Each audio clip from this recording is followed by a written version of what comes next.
I was watching it all the way through and I was going, God, I'm good.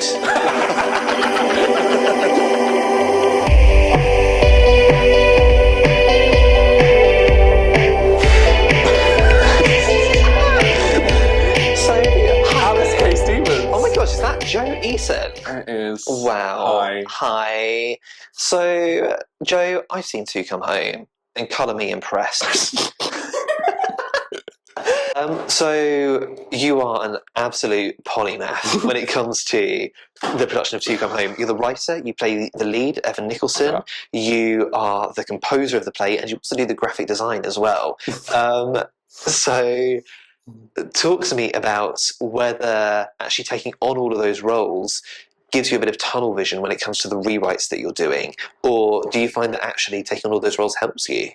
Definitely helps. Yeah, it definitely helps. Yeah, I mean, it would be nice to, pull an Alice Stevens and, sit back and watch it unfold. That's the AKS magic. Exactly.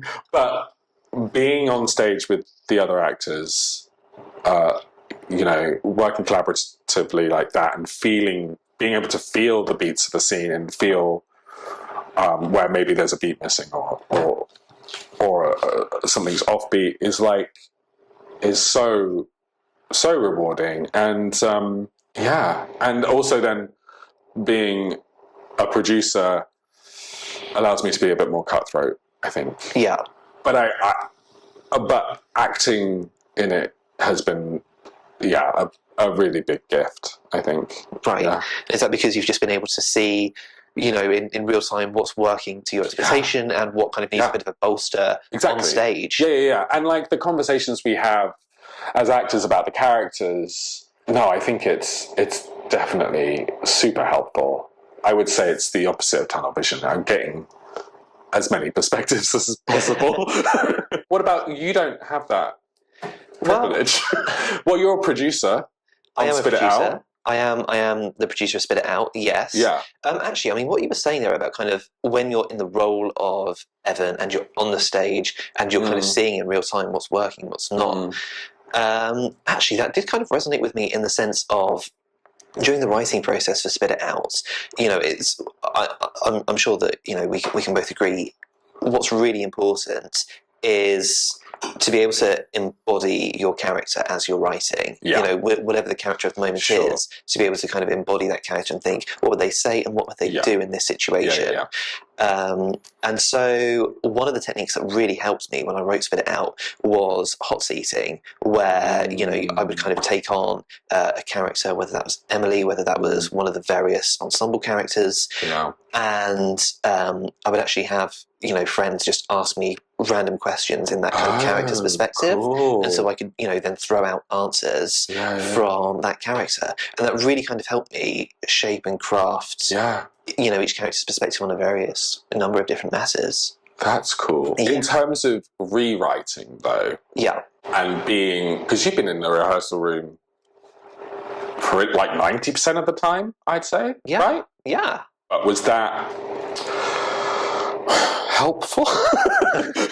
Well, it was helpful because what you realise is when it comes to the performance of your play, the writing is only one element. It's only one aspect, and actually, making a play is a team exercise. Getting something to stage is a team exercise. And when you see an actor perform your lines in a way which is different from how you originally envisioned, but actually better, they're interpreting those lines, they're bringing something new to it, they're bringing their experience as an actor to it, and spinning it back at you with, this new kind of direction. That's a really insightful way of kind of building on what's been before.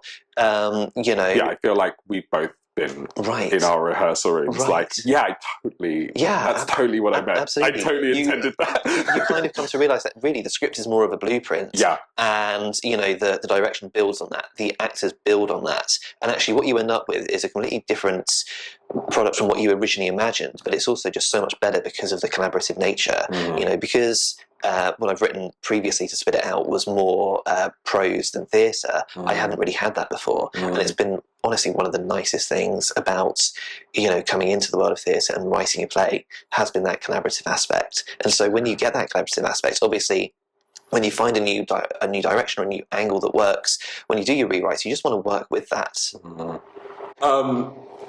is this your first play? Yeah, this is my first full-length play. Wow. Because you've just done, like you said, prose and poetry. Before now. Why? So how did this happen? So what gave you the audacity? What made me think that I dare come into the theatre? So actually, when I Spit It Out was actually conceived when I was doing my master's degree in creative writing. I initially thought, I'm going to go on that course. I'm going to write something, more of, a novella. But I took a playwriting module, a playwriting course by a really great playwright called Jonathan Lichtenstein. And honestly, it's absolutely just invigorated me for the theatre. I'd previously done a little bit of kind of playwriting when I was doing my undergrad about 5 years prior. Right. But I don't think I'd consumed enough theatre by that point to really be able to appreciate everything. Do you know why? Can you articulate what the magic is? I can. So I think that really it comes to the dynamic nature of having 2 or more people on a stage where each person wants something that puts them into conflict, and you always have one character who is being kind of dominant in the conversation, and then you have another character who wants that dominance and who is trying to fight for it in order to get what they want. And it felt so raw when I was writing that playwriting, when I was on that playwriting course, and I thought, this is something that I really want to explore, and it really inspired me to change the direction of my dissertation project to something theatre-based. Wow. Absolutely. Cool. I'm obsessed with that conflict dynamic at the moment, and it's been quite a long time since I initially wrote the play, so I'm not sure how conscious some of my decisions were, but our director Kirsten paid me a sort of accidental compliment in rehearsal the other day about how the scenes all have this sort of, almost every scene in the play has this uneasy conflict. It's not always an outright conflict, but it's a conflict of objectives for the characters, and that in every scene they come so close to everybody getting what they want, and then some person self-sabotages or something, Deus Ex Machina happens, and I was just like, I totally, I get to that point with it where I'm like, am I really smart? Or did I just, I think sometimes it's instinctive. Right. I think that once you get to kind of that golden nugget of the play, things actually kind of start to unfold naturally. There's a natural dramatic tension. And I think actually that's especially true for To Come Home, right? I mean, as what is essentially, a drama about friendship and family and love. I think that those three themes kind of interlock in a very particular way. And I mean, would you agree that actually, maybe opposing homophobic parents perhaps with a gay love story, it was always going to end this way. It was always going to have that kind of natural dramatic tension, which then as the writer you get to play on how you see things. It's more about guiding the tension, right, than actually kind of sparking it from nowhere. So which character in To Come Home was the most fun to write? Amy. I knew you were going to say Amy. I love what can I say? I love a Southern mom. Right, we don't just support women's rights, we support women's wrongs. Absolutely. I mean, that rewrite I was talking about doing last night in rehearsal, that was her, because she's just fascinating to me, and the way she is in this current staging is so nuanced and upsetting. Like, I feel like in the past, I mean, obviously Nicola has always been amazing in this role. Like, and has brought so much to it just by herself. But the light and shade that Kirsten's been able to put into it, I mean, it mostly comes from how her and Evan interact.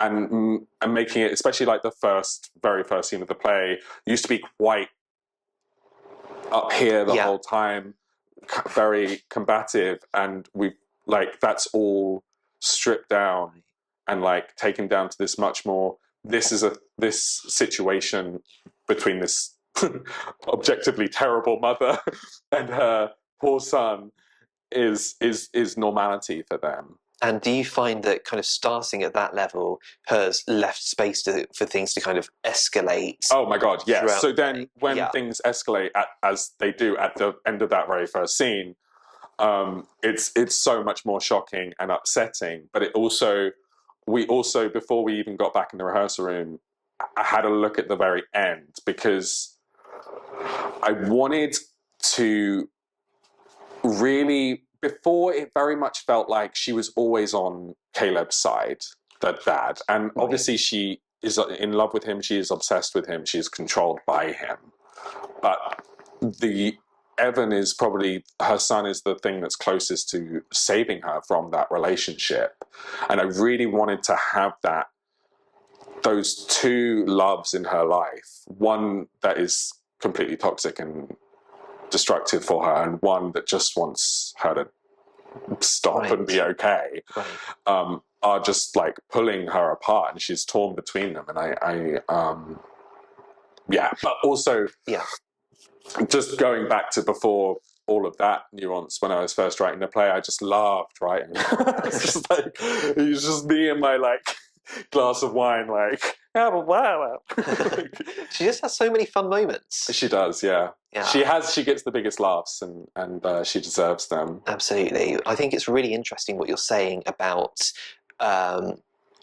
what's drawing her towards Evan, because yes, there's this element of kind of love towards her son, but what's more important, as you've kind of touched on, is that actually a lot of that is for her, right? A lot of what's drawing her to Evan is because she knows on some level that she kind of needs saving from the situation she's in. Yeah. I mean, that's why she's at his house at the start of the play, is because that's her rock bottom. It's like she knows that when she runs out of all other options, he won't say no to her, no matter how many times she treats him like crap. And it's such an interesting idea to put her in between this sort of dichotomy between Evan and Caleb, the dad, the husband who she loves and the son who she so desperately needs. I find that to be such a powerful idea. Yeah. And then, when you've got that dynamic, you've got the incredible Nicola playing her, the incredible Nicola Goodchild playing her, and you've just got the kind of fun elements of Amy as well. Yeah. It's just a recipe for success, isn't it? Yeah. Oh my God, yeah, she's incredible. What a gift to the play, to have her do that part and deliver those. I'm making chicken. So good. There's a lot of characters that spit it out. There are. Some bigger than others. Yes. Do you have a favourite? I do have a favourite. Do you? Can I guess which one it is? Please do. Okay. Is it a bigger character or a smaller character? It's one of the smaller characters. Okay. I have no idea. Is it one of the suitors? Yes. Okay. Is it the chaser? No. Is it the Scottish? Yes. Yeah. Yes. I was about to do the line and I was like, I can't do the line. Well, you want to do the line because you played that character at Brighton. Yeah. That's probably my favourite character too. I love that character. Actually, really, I love that character because of you, because every time you would play that, you would say it slightly differently and you would add something. And he got cuter and cuter. He did. He got more and more adorable, right? He got more uwu. I didn't write him as uwu, but you delivered. God. No, I don't know. There's just something really funny about having that wonderful kind of softly spoken Scottish accent. Asking for something absolutely outrageous, yeah. Honestly, it's one line in the entire play, and it's my absolute favourite. Yeah. I mean, other than that kind of just little standout, obviously it's Emily. Although I find that some of the lines that I write for Emily and I love about her, lines that don't really get much attention in the rehearsal room, and then when we bring it to an audience, they love it. And I'm like, I'm so happy. Yeah, lines like, what's the secret to a strong first date? Imodium. Imodium. Yeah. Well, we've done it so many times. When we'd had the first read through, we were all laughing at that. Yeah. You can only be. My favourite is the punchline of that, where it's like so serious. And it's just like, something has to budge. I really regret taking that Imodium. It's like such a good tone resetter. I wanted to ask you about tone, actually, because thinking about Nicola making chicken, and like you were saying, there's another line of hers, without giving away too many spoilers, when everything really kicks off at the end of the play, and she does I'm starting to think this isn't going to work out or whatever. And I think never got a laugh in the rehearsal. Given away something. Hopefully they're out of frame. No one in the rehearsal room ever got that. And then we did it to, I think it was the Friday when we had our biggest audience in Brighton, and it was just hysterical laughter. And I was like, oh yeah, that was meant to be funny. Yeah. To Come Home is obviously, it has those black comic elements, which I credit to Tracy Lett's influence, and also me being a silly goose and not being able to resist putting in something stupid. Spit It Out is obviously more of a comedy, an upfront comedy, than To Come Home is. To Come Home is that the ridiculousness of life and the absurdity of people. Right. But Spit It Out is deliberately a comedy. Yeah. But I would say goes as deep and hard, if not deeper and harder, than To Come Home goes in terms of introspection and just this is a long-winded question. The balance of tone and going from that Imodium line, going from I've just had one of the worst things that's ever happened to me, but I'm still going to make this Imodium joke. I mean, listen, in terms of how deep and hard it all goes, it's not a competition. The word choice. But yeah, I suppose that the kind of differences in tone between the comedic and the dramatic was something that actually I picked up a lot from the different influences that I was reading. One kind of school of influence was very much kind of comedy and kind of cabaret style theatre. One of the biggest inspirations in the play was actually Margaret Thatcher, Queen of Soho, which is fantastic. It's one of the in my opinion, it's one of the best things in the world. But kind of on the complete other side of it, there are kind of deep questions about kind of how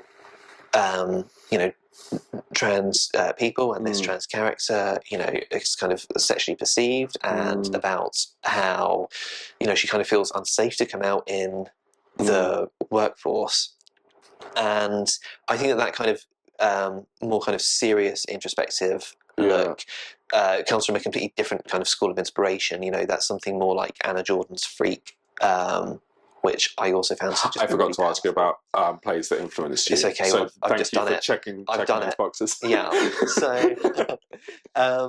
So yeah, it's very much kind of two schools of thought there. And when it comes to kind of balancing out the comedy and the drama, that's something that I've really always very strongly kept an eye on as I wrote the play and as the play has changed throughout. We want to make sure that, on the one hand, for some of the time the play is really going as fast as a bullet, and things are kind of bouncing off the walls, and I also think that's why the play works better in smaller spaces as well, is because we kind of have some kind of rapid fire comedy, but there are moments where actually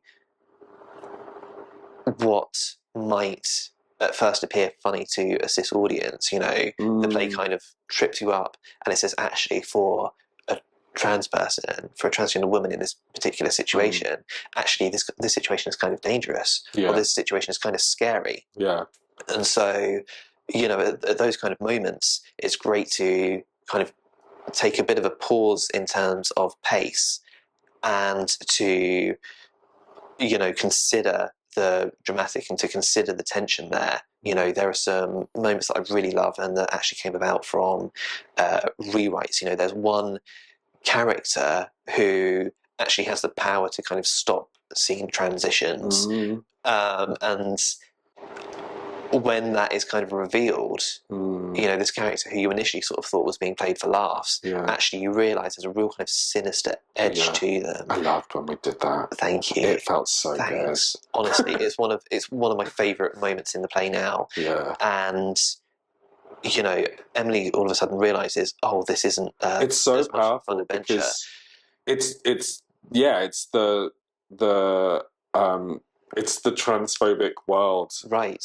Literally interrupting this piece of trans art. I mean, it's just like, that's the thing. Like, there are some things about transitioning which actually, when we look at them, are a bit of a laugh and are kind of funny. Yeah. But there are other bits where it's like, no, this is like a serious strain on somebody's life. And one of the things I'm proudest of is that I really think that we've managed to achieve and maintain that sort of balance. Yeah, for sure. Right. Yeah, amazing. Yeah. And obviously the comedy is like a coping mechanism for Emily, for most queer people. Right. Probably, I would say. That's the thing, right? Is that she tries to use kind of dry humour to kind of laugh things off. But that's what I love so much about the play, is like, it's almost like there's two plays. Right.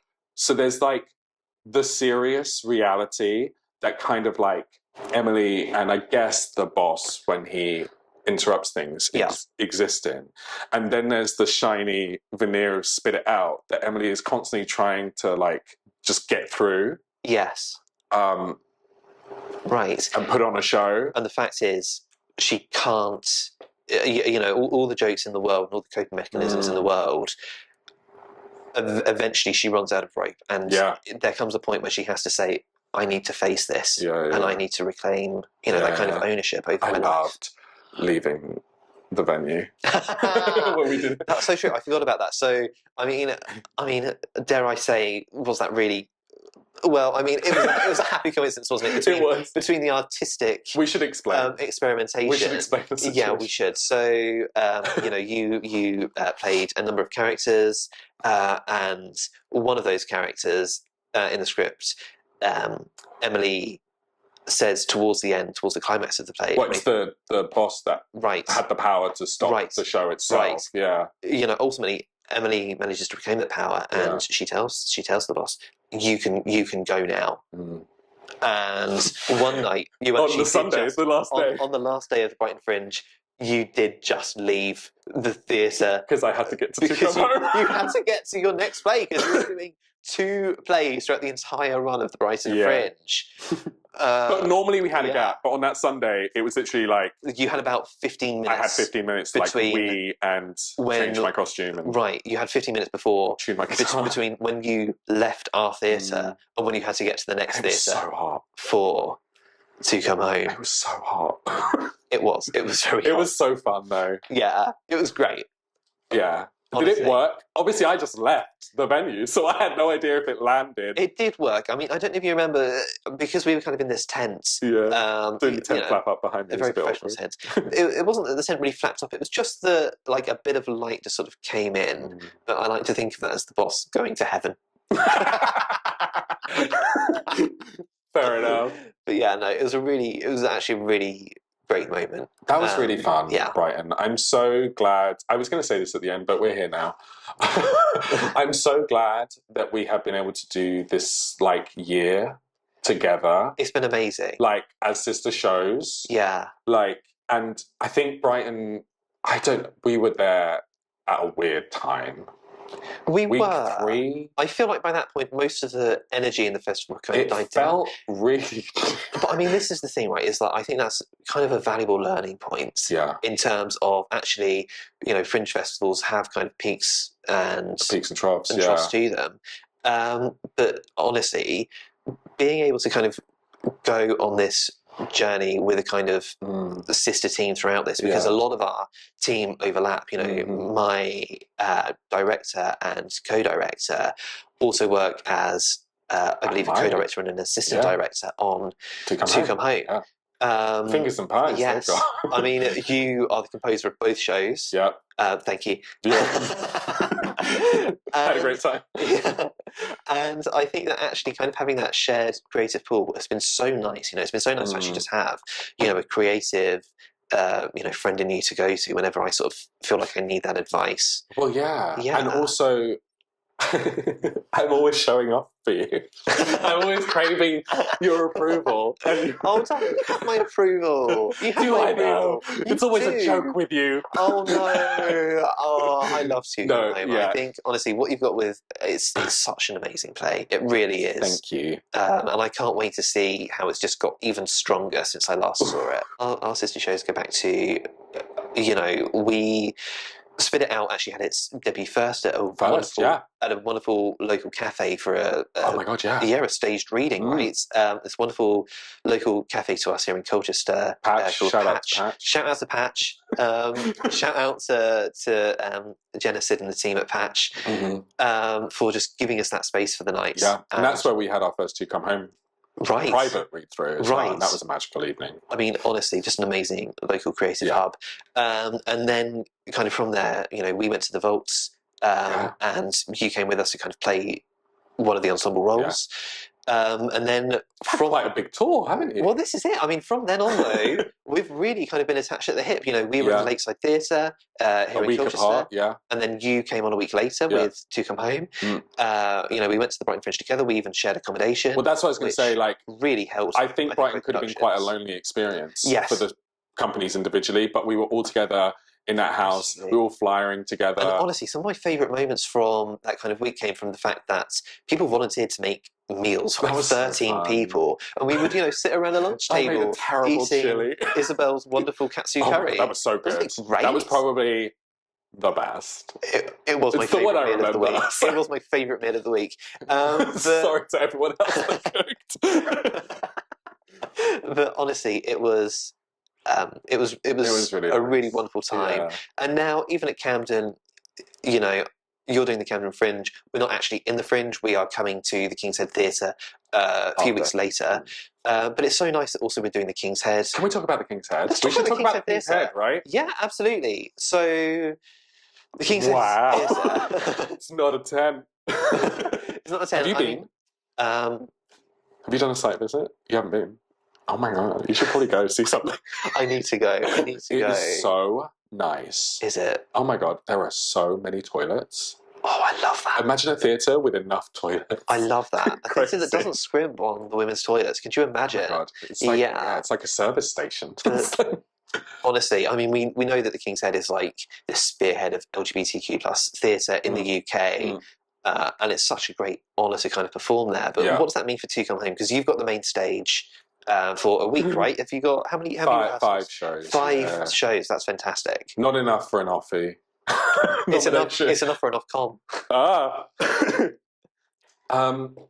Yeah, it's a big deal. Yeah. It's I think we all feel it as well. Like, obviously, Brighton was a big deal for us, but this is slightly terrifying. But it's such a lovely team. It's such a lovely theatre. I was so shocked and over the moon when they approached us because they joined Camden Fringe late. They were like the last venue to sign up. So we were already in talks with another venue. Right. The King's Head is like, sorry to every other venue, but can't really compete with the King's Head. Like, the history... yeah. Do you know Nicola knows Mark Ravenhill? No. Speaking of the King's Head. Oh my gosh. Well, or at least some degree of separation. She's got so many connections. So many surprises. So, I don't know. Yeah. Wow. It's, I was like, oh my God. Yeah. No, that's amazing. They're such lovely people to work with. Right. Yeah. Oh, they are nice, aren't they? Honestly. Honestly, Zoe and the gang. Sometimes when you are working with the theatre, you can sort of feel like, oh, I'm sorry to be bothering you. Right? Yeah. But, like, you can tell that the King's Head are just so happy to help. Yeah. Like, honestly, as a producer, they are a dream. And also the fact that pretty much, I think it's 100% or close of their programming is queer now. That's amazing. And I'm like, that's a lot of queer theatre. It's so good. Which brings us on to... is queer theatre having a resurgence? Perhaps, especially in the fringe. Is queer theatre having a resurgence? And is that thanks to Spit It Out? No, I think that actually queer theatre has always had a space in fringe spaces, particularly for kind of smaller, queer theatre productions. When I was originally envisioning Spit It Out, I was envisioning maybe a 2 or 3 person, 2 or 3 actors, which is actually now what we are working with. Yeah. In this new production for The King's Head, we've got Emily, and then we have 2 other amazing actors, Isabel Sheard and Robin Fay, who are, playing the ensemble roles in such a wonderful way. But I feel like that kind of small scale, kind of, smaller theatres and even makeshift theatres is really kind of the home of queer theatre in this country, and it's just such a joy, such an honour. And that's true if you look back even to kind of the works of Bobby Baker, who has been doing kind of queer theatre in those kind of smaller spaces for decades. But is it having a resurgence now? Well, for one, I never really think it's gone away. However, I do think that queer theatre is having a resurgence, and I think it's actually becoming slowly more mainstream as well. I mean, if we have a look at the success of people like Trevor Sanabanda, who I think it's fair to say has really gone kind of mainstream with their fantastic work and their great plays. Overflow was another huge inspiration on Spit It Out, as was Burgers as well, actually.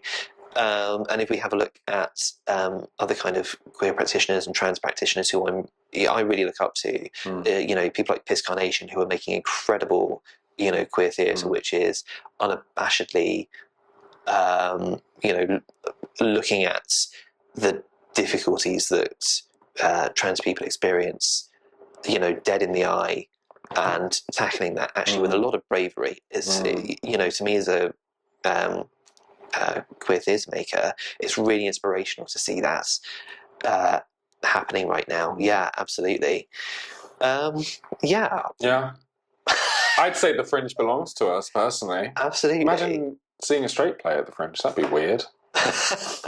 Well, this is what's so nice, is that we are seeing so many other kind of queer productions kind of happening on fringe circuits as well as us.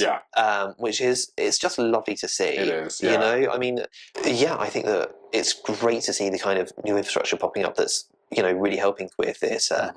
Our amazing lead actress Willow McDonald, I know, has also just done a scratch night. I saw that. That looks cool. I know, right? It's just done a scratch night for kind of trans, short plays by trans writers.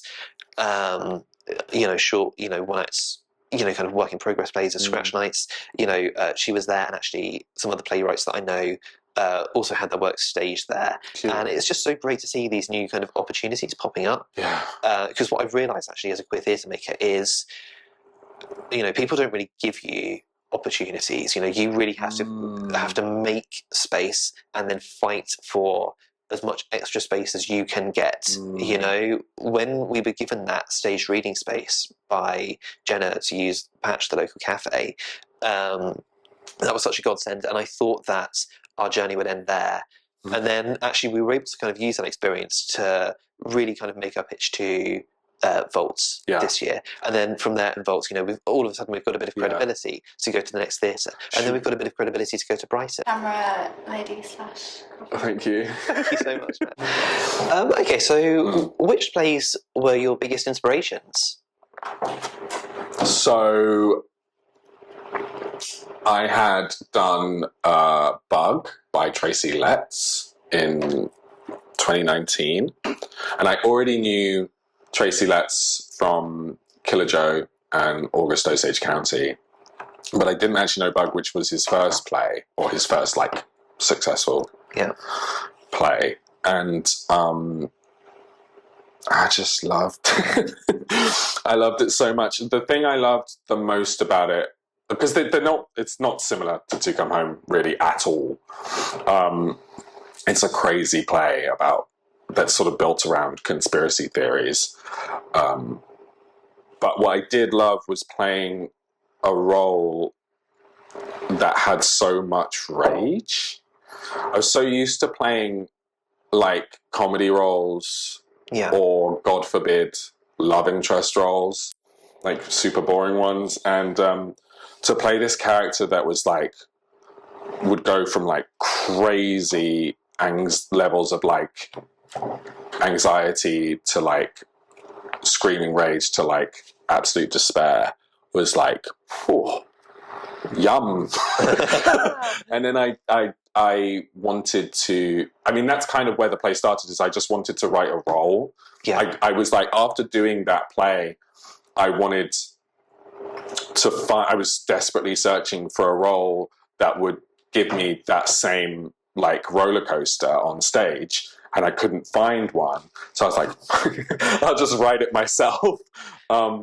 Right. But yeah, I would say... I mean, that makes that makes a lot of sense to me, because, you know, when I see To Come Home, I see that Evan, you know, is a very angry man, and well, what you made interesting about it is that he's not just, you know, off shouting everywhere. You know, he is somebody who is kind of forcing himself to internalize that anger. And you can see that really it's eating him up. And I think that the way that you kind of release that dramatic tension, you know, is kind of like letting off a steam valve, right, with Evan. And you play it very cleverly. Is that something that you were also inspired by from Bug? Maybe yes, but also, I mean, I have to shout out, like, Tennessee Williams is my idol. Right. And there's obviously, there are some Williams vibes in here, particularly with like the mother, and he does that sort of steam valve release very well. It's difficult because I don't want to take too much credit for it, because I think a lot of that tension comes from the director. I'm excited for you to see the production now. Yeah. Because I think if that is something you enjoy about Evan, you're going to be like, yum. Because I've lost... the majority of the rewrites I've done recently have been really like taking as many lines away from Evan and giving them to everyone else as possible, so that it really is like this, like, he's just... until he just can't say what he wants explodes. to say. He can't, because he's just paralyzed by these secrets that he has. But yeah, that sounds amazing. It's so juicy, and also I have less lines to remember. So yeah, isn't that actually just such a nice element of, you know, sort of the way that we're both approaching fringe theatre, is that with each kind of new festival, a new opportunity, actually having those rewrites and, you know, really bring it from strength to strength, and realising, actually, I can make this even better by doing this kind of rewrite. I love a workshop. Isn't it great? I don't ever want to work without a workshop period. Yeah, it's fantastic. Oh my God, it's so good. And especially, I feel so lucky to be on stage. Sorry about it. I told you should play Emily, but no. No, honestly, I mean, I don't have the chops for it in any way whatsoever. For a little teeny tiny while, I was thinking, could Spit It Out be a stand-up comedy performance? Yeah. And then once I got to about a third of the way through, I was like, absolutely not. This role is way too big for me to be able to carry here. It's a big role. It is a huge role, yeah. And I'm so grateful to Willow's amazing. Our lead actress, who absolutely smashes it out of the park. I mean, smashed it in Brighton. We're in that tiny tent. From the first rehearsal, she just embodied it so well. Yeah. She just gets it. Absolutely, she gets it, and she just gives it her absolute all. You actually couldn't ask She's better. amazing. Yeah. Which is a lot better, kind of creatively, for me to see than me kind of just trying to stumble through with the script, just saying, like, I get to know them online first. It's less scary. You know, she actually brings some nuance. To the role. She brings so much nuance to the role. There's none in here. She brings all the nuance herself.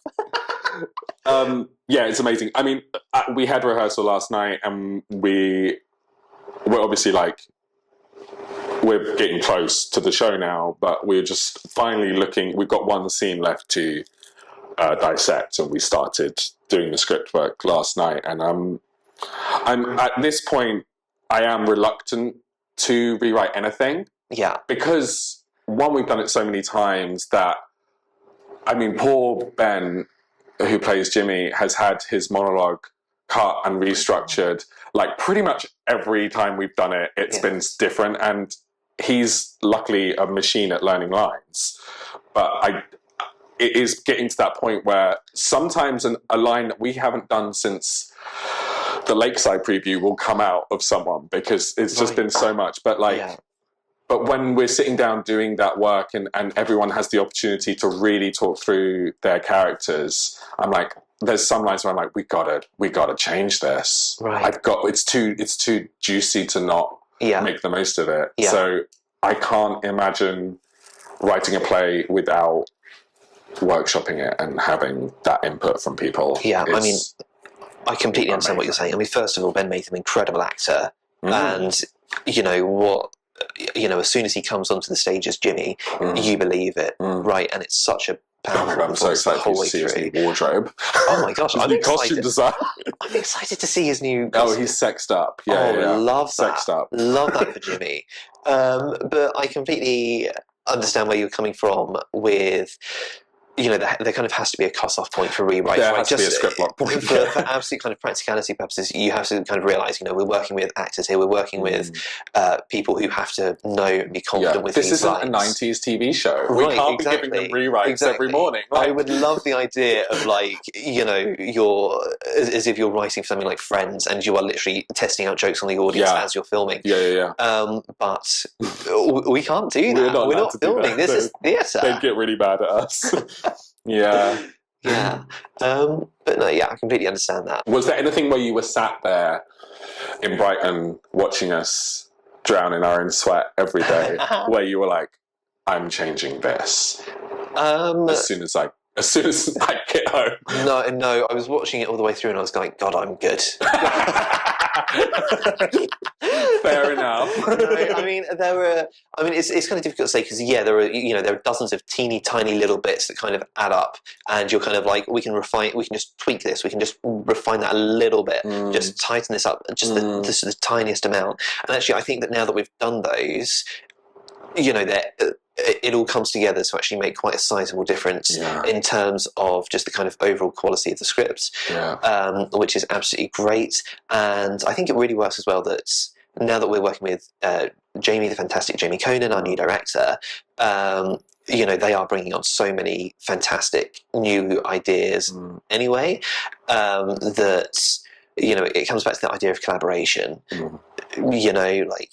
They have this idea, the first scene previously, it's still set in this gay nightclub, but previously we had an interaction where Emily, our main character, kind of interacts with a patron. And now it's a bouncer. And actually, just little subtle differences like that, it goes back to the kind of the dynamic of who has the power in this conversation.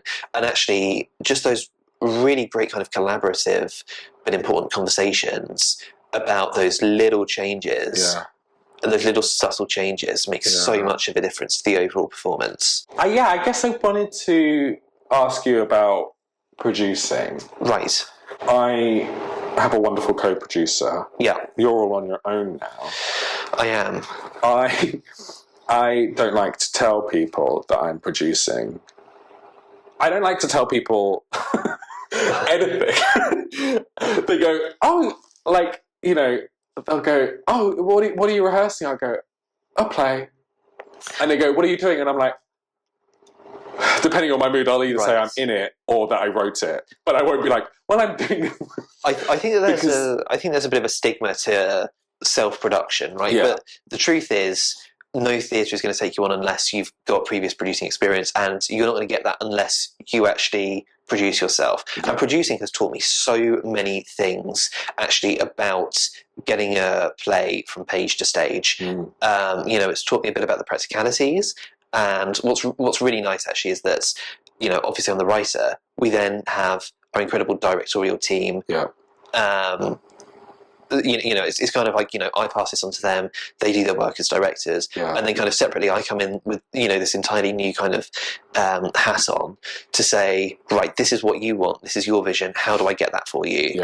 And actually that's a really kind of nice separating boundary there in order to sort of learn, what are the practicalities of getting this person's vision of the play onto the stage in front of people, and taking on the concerns that they shouldn't have to think about while they're thinking on the creative side. I'm thinking in terms of, what's the risk assessment going to look like? Does this violate the insurance policy? I'm thinking kind of that sort of practical terms, but it's great to be able to wear that as a separate hat entirely from when you're writing. Because I feel like as you're writing, you don't sort of want to be thinking about that and limiting yourself in that kind of way. Because the truth is that you'll find a way around it as a producer. You'll find a way to make it work. But yeah, it's given me such great experience, and I think actually that's going to come in really helpful in the future when it comes to things like Arts Council applications, and when it comes to actually pitching to theatres as well, to say, listen, I've got experience as a producer, I know what it's like, and I can hopefully make your life a little bit easier for you. If you want to have a hand or take on the production of this, I know what's going to give you an easy life now because I've been through it. Is that how you feel about production? I mean, talk to me about how you've found producing, and especially now producing as a pair. I've done quite a lot of it, but not for a long time. I did it a lot in my late teens, early 20s, and I have never loved it.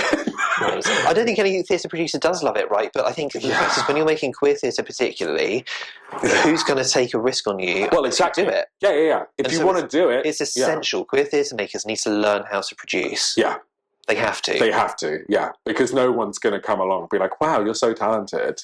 Nah. But I mean, I like it because I'm a bit of a control freak. So I like having that ultimate, it's my name on the contract, and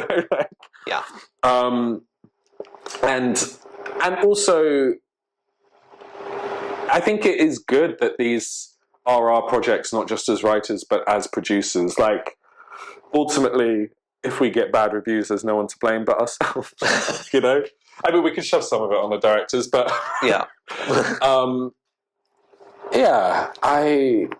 I mean, it's quite rewarding as well when, I look at like Google Drive and like the amount of stuff in there, and I'm like, whew, we've done a lot of work. And Hannah Laura, my co-producer, is amazing. Like, didn't have a lot of theatrical producing experience when we started, so the first few months was kind of like almost like a mentorship thing, but I mean, she's got it now. I mean, no one knows a spreadsheet like she does, so she's a perfect producer. Personally, I hate spreadsheets, but also you need them. What I feel actually, when you talked about putting your name on the contract, that really resonated with me, because it's kind of what brings it home as a writer to say, we need something at this theatre at this date, and there's no putting it off now. If you like, it's a sort of deadline, and I feel like I need that as a writer, because otherwise I could endlessly be saying, I just need to do these. Let me bat away this fly. Thank you, gorgeous. Thank you, thank you. I feel like, you can say as a writer, this isn't quite perfect yet, this isn't quite where I want it to be yet, this isn't quite where I want it to be yet. But actually, as a producer, you've signed a contract, it's got your name on it, and you have to realise we have to have something ready to go. And it really does incentivize you. Oh yeah, it really does. But having said that, isn't it so rewarding to kind of look back on, something like the Brighton Fringe, and we did that. Be like, how did we do that? We did that. I mean, Hannah Laura did a lot of that. Right, but I mean, the fact is that, each of us kind of collaborated together to get a place to live for 13 people. We all collaborated together in order to get this wonderful kind of twin, this wonderful twin set of theatres, and to have a production, to have our posters on the side of that theatre, to just really have this kind of professional product, this professional play. And we have such an amazing team. Yes. That any doubts I might ever have, I'm like, well, these people believe in me, and they believe in the play. Right. Exactly. So I better just do my best. The creatives that I've met on this journey, not only do I feel like I'm going to be able to work with them again, but actually are also just really inspiring to me. You know, there are people who are working on my project who I'm like, do you know what? My next steps are going to be to get to somewhere similar to where I see you are now, right? And it's just great. You know, it's great to kind of have those people around you who you are professionally inspired by as an artist. Yeah. I don't know about you, Alice K. Stevens. Yes, Joe Oliver Eason. I feel sometimes maybe this is internalized and sort of my own paranoia, but I feel like I was listening to a really great podcast about how the guest was Becky Albertalli, who wrote Simon versus the Homo sapiens, which became Love, Simon, TV, the film, and then there was a TV. There was a Love Victor thing as well, wasn't there? Yeah. And she was essentially bullied out of the closet because there was a lot of like, a straight woman shouldn't be writing this, and she was like, well, I'm not. But there's a certain amount of pressure on writers to have a level of authentic connection to their subject and their characters. Right.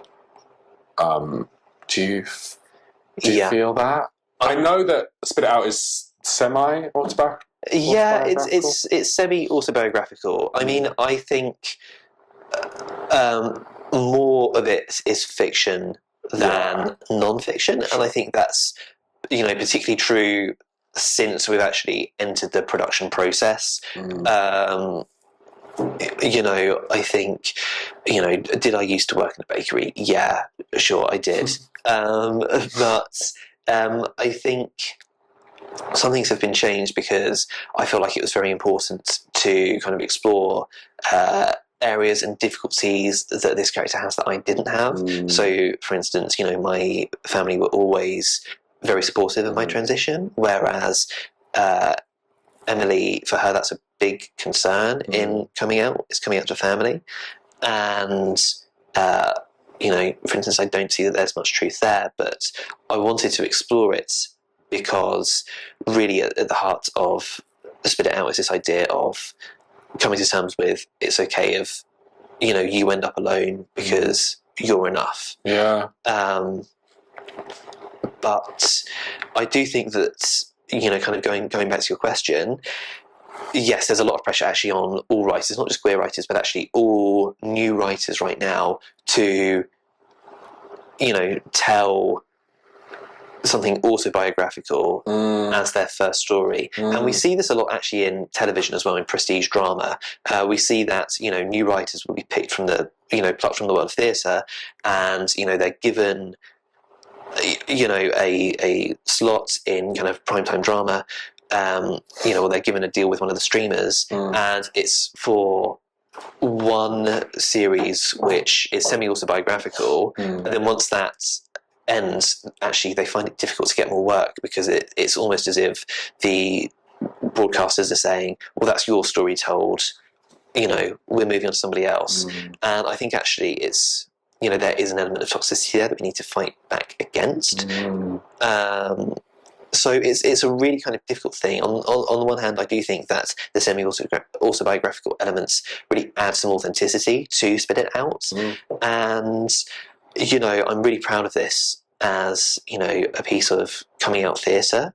Initially, I didn't really think that it was really kind of breaking any molds. I didn't really write it to kind of be, you know, mold breaking. And when I think of, you know, queer stories, so many of them are coming out stories. And one of my concerns actually was, okay, Spit It Out is another coming out story, but actually kind of getting an idea of the critical and audience response to it makes me show that actually it was almost unfortunately kind of more cutting edge than I had taken it to be, because where I'm writing theatre, I think is... It's kind of depressing, isn't it? Yeah. But also validating, but also depressing. in terms of queer themes, it's kind of ahead of where the public are. Sure, yeah. And, you know, a part of that is kind of worrying to me. But I also think it cements why Spit It Out is an important piece in the in the fringe theatrical landscape right now. Yeah. Sure. So one thing that I'm really unsure about with To Come Home is how much of that kind of comes from your own experience, kind of interpolated, your own kind of experience with family and love, kind of reinterpolated into this different story, and then building on that. Why is it set in Appalachia? Okay, so like, it's not like if Spit It Out is semi-autobiographical, this is not autobiographical in the slightest. Like, I would say there are emotional autobiographical elements, but it's more that thing that you were saying about how, like, your family were very accepting, but Emily's family aren't. It was more about when I started writing the play, like I said, I wanted to write that role. And it was more about, I'm broke and depressed and angry, and I have a safety net and, like, a loving family and all these privileges. What happens? What would my life look like if I didn't have any of that? Like, how does that version of me survive? Like, what does he become? What does he look like? Like, and yeah, so it's more about that, really. And obviously there are things that mean a lot to me that I wanted to talk about and explore. I think the years of regret and the sort of buried secrets and the consequences of lies, that's very personal. But, like, in terms of a plot, it's not obviously not autobiographical at all. Why Appalachia? Is it Appalachia or is it Appalachia if you're from Appalachia? Okay. Appalachia for everyone else. Okay.